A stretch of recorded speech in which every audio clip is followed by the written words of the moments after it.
PM बनने के बाद में नरेंद्र मोदी गुड़ी पड़वा के मौके पर पहली बार नागपुर स्थित आरएसएस मुख्यालय का दौरा करने जा रहे हैं, जहां पर उनकी मुलाकात आरएसएस चीफ मोहन भागवत से भी होगी।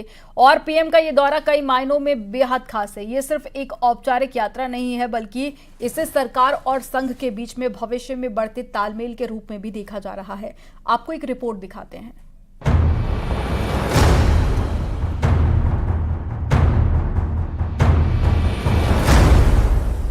प्रधानमंत्री नरेंद्र मोदी 11 साल के अपने कार्यकाल में पहली बार राष्ट्रीय स्वयंसेवक संघ के मुख्यालय जा रहे हैं। गुड़ी पड़वा के मौके पर पीएम मोदी नागपुर के रेशम बाग स्थित आरएसएस मुख्यालय जाएंगे। पीएम मोदी 2001 में पहली बार गुजरात के सीएम बने थे, जिसके बाद से कभी वो संघ मुख्यालय नहीं गए हैं। हालांकि पहले प्रचारक के तौर पर वो नागपुर जा चुके हैं, लेकिन करीब 3 दशक बाद अब रेशम बाग पहुँचेंगे।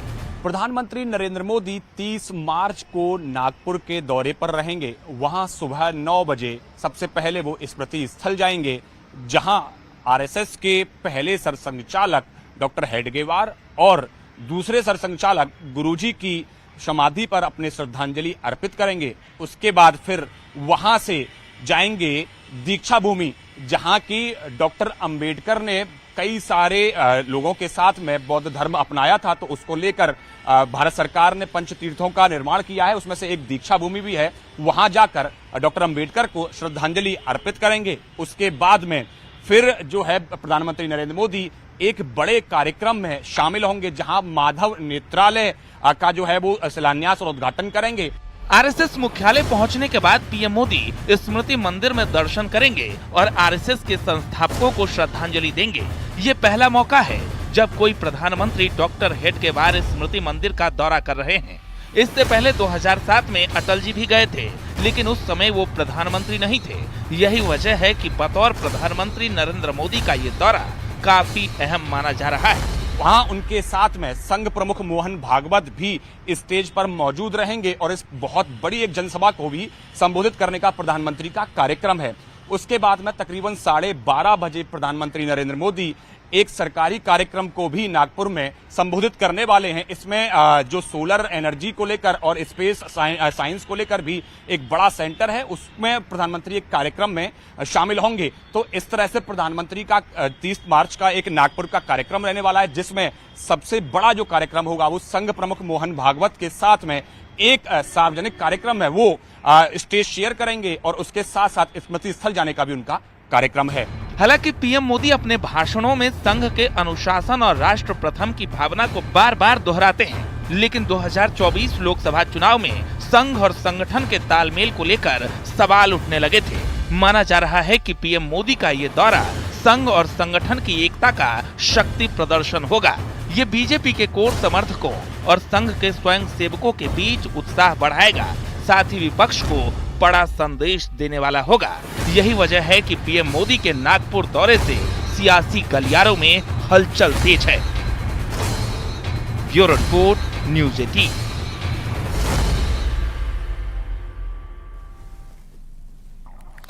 और रामनगर में कई जगह पर आबादी के पास में गुलदार दिखाई दे रहे हैं, जिससे कि लोगों में डर का माहौल है। वीडियो छोई के पास का है, जहां पर एक गुलदार एक घर के करीब पहुंचा और फिर वहां से कुत्ते को उठाकर ले गया। ये घटना सीसीटीवी कैमरे में कैद हो गई। वहीं लोगों ने वन विभाग से गुलदार के आतंक से निजात दिलाने की मांग की है। ये तस्वीरें आपको दिखा रहे हैं। रामनगर के आसपास कई ऐसी तस्वीरें सामने आई जहां पर गुलदार देखा गया और लोगों में दहशत काफी ज्यादा देखी जा रही है। वन विभाग को इसकी जानकारी दी है और वन विभाग कोशिश कर रहा है कि जल्द से जल्द इन गुलदारों को पकड़ा जा सके। तो वहां लगे सीसीटीवी कैमरे में ये गुलदार की तस्वीर कैद हो गई है, जिसको देखकर लोग दहशत में आ गए हैं।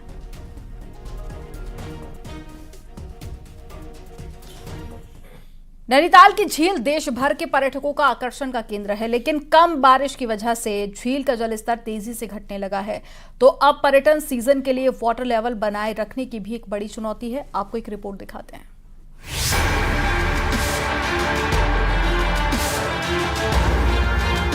नैनीताल झील का जलस्तर तेजी से गिरने लगा है। पिछले साल के मुकाबले इस बार झील के पानी में ज्यादा गिरावट दर्ज की गई। हालात ये है कि झील के चारों तरफ पानी की कमी साफ दिखने लगी है और डेल्टा भी झील में दिखने लगे हैं। पानी के घटते स्तर पर अब प्रशासन के आगे संकट ये है कि पर्यटन सीजन तक कैसे वाटर लेवल बढ़ाया जा सके। हालांकि जल संस्थान ने रोस्टिंग शुरू कर दी है।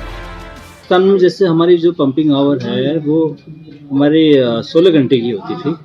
अब जल स्तर चूँकि लगातार गिरते जा रहा है तो इसके मद्देनजर रखते हुए हम लोग ने इसको 11.5 घंटे अभी हम लोग कर रहे हैं पीक सीजन में, जैसे सैटरडे संडे में, और अदर डेज में हम लोग 10 आवर के करीब हम लोग कर रहे हैं। नैनी झील पर स्थानीय लोगों के साथ पर्यटन का दबाव भी है।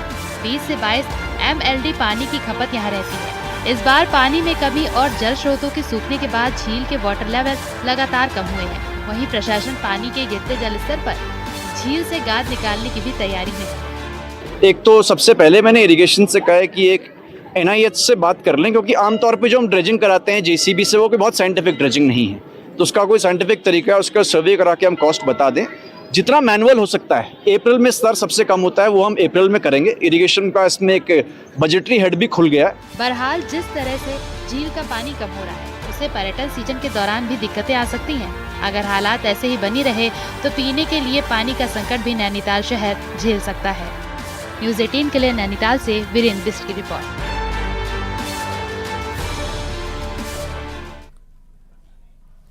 उत्तराखंड के कई इलाके ऐसे हैं जो कि अपने प्राकृतिक सौंदर्य के लिए जाने जाते हैं, लेकिन कुछ ऐसी भी जगहें हैं जहां का खान पान इलाके की पहचान बन गई है। आपको दिखाते हैं कि अल्मोड़ा के कुछ ऐसे इलाके जो अपने खास पकवानों के लिए चर्चित हैं। एक खास रिपोर्ट आपको दिखाते हैं।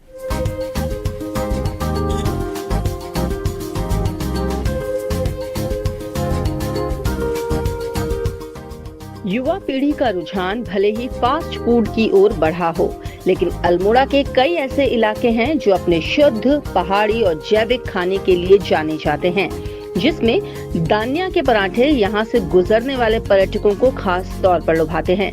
साथ ही इन पराठों को यात्री अपने लिए पैक कराना नहीं भूलते। समय के साथ अब दानिया की पहचान ही यहाँ के पराठों से बन गई है। के बहुत अच्छे लगते हैं। हम तो हर संडे को यहाँ खाने के लिए आते हैं, और मैं टीचर हूँ यहाँ बिंता में, तो जब भी छुट्टी या कोई मौका मिलता है छुट्टी का संडे को, तो हम तो यहीं खाने आते हैं। मैंने ये भुटका डुबका खाया, नीचे पर जाते समय डुबका खाता हूँ अधिकतर। कैसा लगता है? हाँ, बहुत अच्छा लगता है। वहीं लोध घाटी के चावल और डुबकों ने इस इलाके को खास तौर पर चर्चित किया है। लोध घाटी के पहाड़ी चावल और डुबके खाने लोग दूर दूर से आने लगे हैं। कुछ ऐसा ही देखने को मिलता है खैरना में, जहां कई पहाड़ी उत्पाद लोगों को अपनी ओर खींचते हैं। खैरना में पंचक्की का आटा और पिसे भट्ट के डुबके, साथ ही पहाड़ी रायते का स्वाद हर कोई लेना चाहता है। कैंची धाम आने वाले सैलानियों को खैरना की पकौड़ी और पहाड़ी नींबू का पानी भी खूब भाता है। दादाजी ने शुरू किया, यहाँ के पहाड़ी गेहूँ और पंचक्की से पिसे हुए आटे का बनता था, और इसको यह पराठा स्टफ करके तीन लेयर पे बनता है। मसेश लोथ का ये भट्ट के डुबके हैं, कढ़ी, राजमा, दाल और चावल रोटी हुई है। तो डुबके किस तरह से बनाते हो आप? डुबके भट्ट सिलबट्टे में पीसते हैं। साल दर साल सैलानियों की संख्या में इजाफा हो रहा है।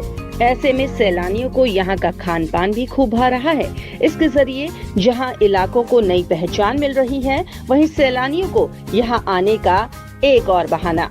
न्यूज़ 18 के लिए अल्मोड़ा से किशन जोशी की रिपोर्ट।